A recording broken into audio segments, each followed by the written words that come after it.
Terbukti ya teman-teman ya, ini di TradingView modal 600.000 itu jadi 16 juta.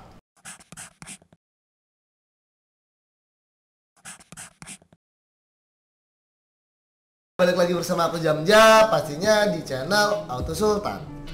Nah, pada kesempatan kali ini aku tuh membawakan materi tentang suatu project yang dimana menurut pandangan aku pribadi itu potensial banget nih untuk jadi the next-nya token Mobox. Karena memang pada akhir-akhir ini tuh viral banget di kalangan crypto enthusiast.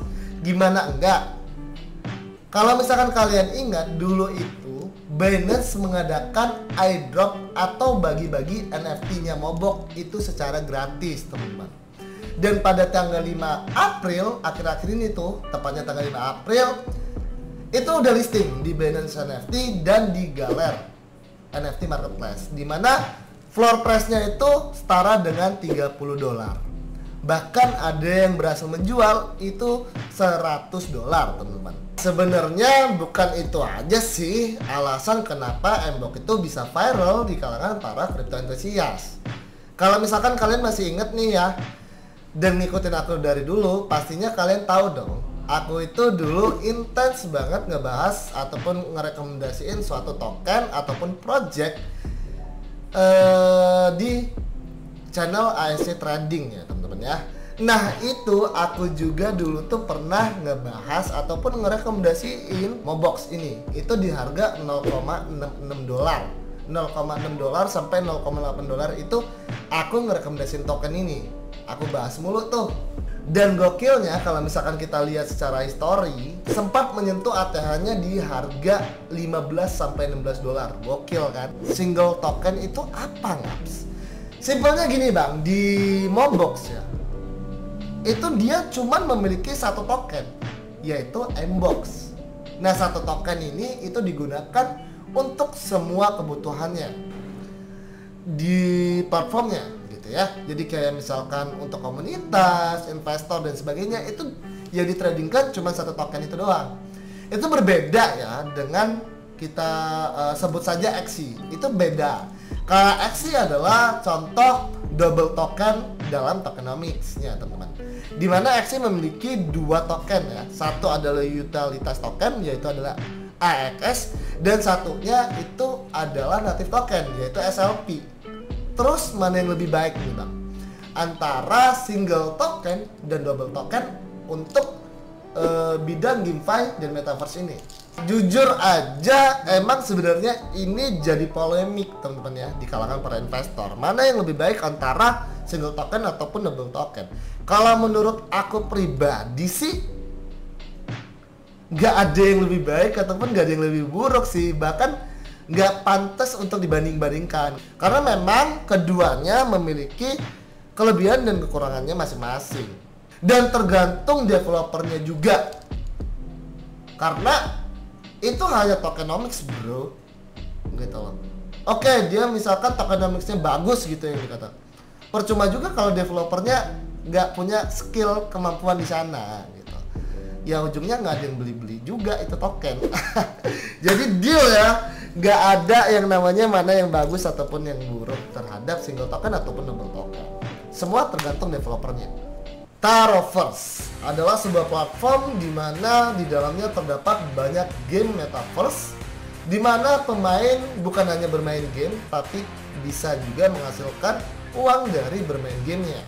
Dan di Taroverse juga itu pemain berasal dari seluruh dunia, di mana kalian bisa berinteraksi secara real time menggunakan avatar 3D dan voice chat. Ini adalah sebuah game di mana interaksi kalian terasa bisa lebih nyata. Gokil sih. Kita di sini udah masuk ke dalam websitenya. Di sini kalian bisa lihat kontrak address-nya ya. Dan di sini kalian ada fitur connect wallets. Tentunya ini mungkin nanti untuk bisa melakukan pembelian IDO ataupun melakukan pembelian NFT teman-teman di sini. Dan ya pertama kali aku lihat demo gamenya tuh, salah satu gamenya mirip banget seperti game Dragon Nest. Ya nostalgia aja sih, dimana aku dulu suka banget game ini, bahkan sampai sekarang juga suka banget tipe-tipe game real kayak gini teman-teman ya.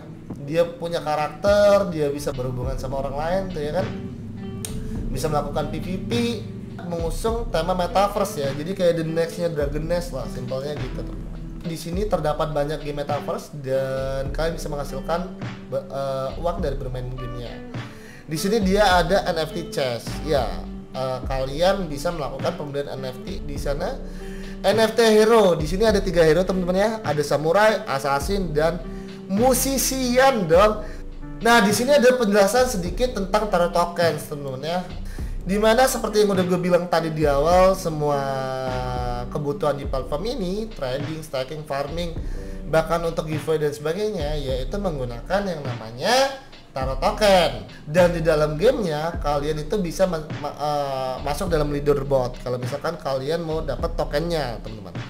Ada bisa dapetin melalui tax juga, melalui event seperti yang udah gue bilang, giveaway dan sebagainya, dan bisa melalui dari guilds gitu ya. Jadi memang dia menggunakan single token. Untuk roadmapnya kalian bisa lihat di sini teman-teman ya. Di sini Q3 2021, di mana mereka itu melakukan yang namanya team information ya di pembuatan awal. 2021 kalian bisa lihat ini ya. 2022 ke depannya di sini kalian bisa lihat fundraising proses, bahkan sekarang itu sedang melakukan IDO. Nanti bakal aku lihat ya, aku kasih tahu jadwal-jadwal IDO-nya. Dan di 2022 dan sebagainya kalian bisa lihat lah ya, bakal ada listing di chat juga.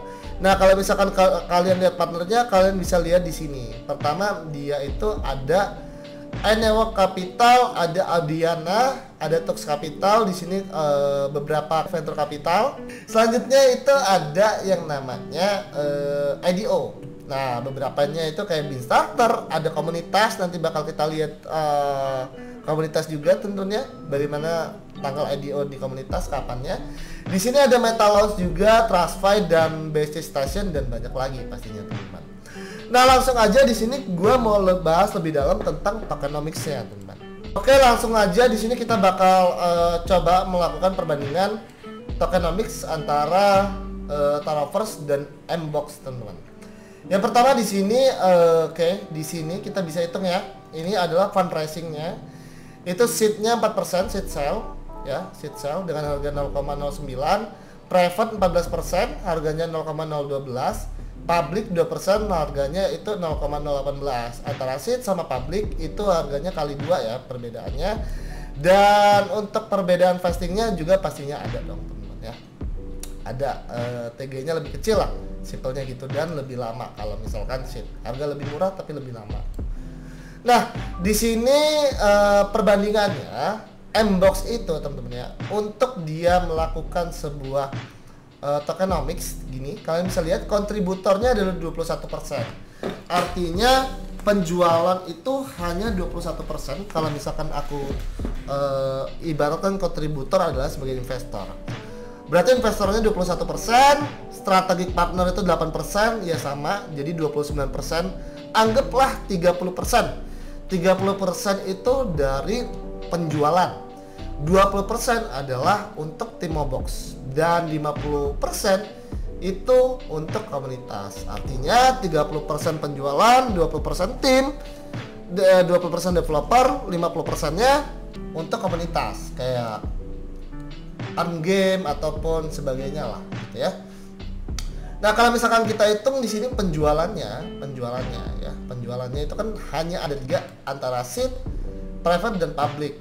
Nah, penjualannya itu dia hanya 20% ya. Dia hanya 20% penjualannya. Developernya itu sendiri kita bisa ngelihat teman-teman ya, di sini dia 10%, advisor itu 4%, jadi 14% ya, 40%, 14% udahan. Develop dan marketing itu dia 10%, jadi 24% teman-teman ya. Nah, untuk detailnya kalian bisa lihat di sini ya teman-teman ya. Untuk Taro sendiri itu total supply-nya 2 juta. Kalau misalkan Mbox itu total supply-nya adalah 1 juta teman-teman. Jadi dia 2 kali lebih banyak dari Mbox ya. Dan di sini perbedaannya adalah untuk fundraising-nya kalian bisa lihat dari seed sale itu 4%, private itu 14%, public itu 2%. Jadi totalnya adalah 20%.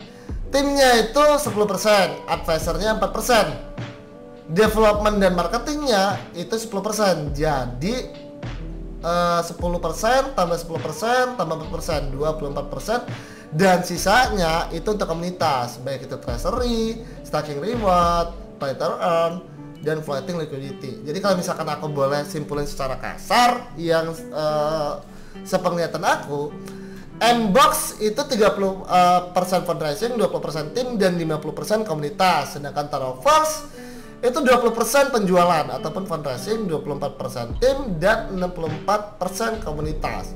Secara tokenomics, Taroverse itu dia lebih banyak untuk komunitas dibanding fundraising, teman. Dan secara tim itu dia jauh lebih banyak 4% daripada Mbox. Jadi menurut aku sih kalau misalkan ngeliat dari komunitasnya ya ini ya lumayan lebih bakalnya kalau dari tokenomics aku lebih unggulin si Mobox karena dia 64%-nya untuk benar-benar untuk komunitas. Nah, bagaimana nih teman-teman ya menurut kalian? Apakah Taroverse itu potensial untuk jadi the next-nya Mobox? Nah, ini aku ada info rare aja ya bagi kalian pecinta token under value, pastinya kalian tahu banget sih Taroverse dalam 1 tahun ke depan itu bakal aktif dibahas oleh YouTuber di seluruh dunia. Karena itu adalah strategi marketing yang mereka lakukan, termasuk di Auto Sultan. Ini adalah info rare dan ya kalian pastinya tahu dong. Kalau misalkan banyak di-shield oleh nama-nama besar, YouTube besar ataupun channel-channel besar, pastinya bakal gimana? Tapi ya tetap aja, Dior, do with your own risks. Kalau misalkan aku jujur aja aku ngambil. Tapi aku pribadi ya, aku nggak buka konser, aku ngambil pribadi di komunitas. Bagi kalian yang mau tertarik mau beli, dia bakal ada IDO tuh di komunitas tanggal 23, jadi save the date, silahkan join aja. Sekali lagi, Dior, do with your own risk. Assalamualaikum.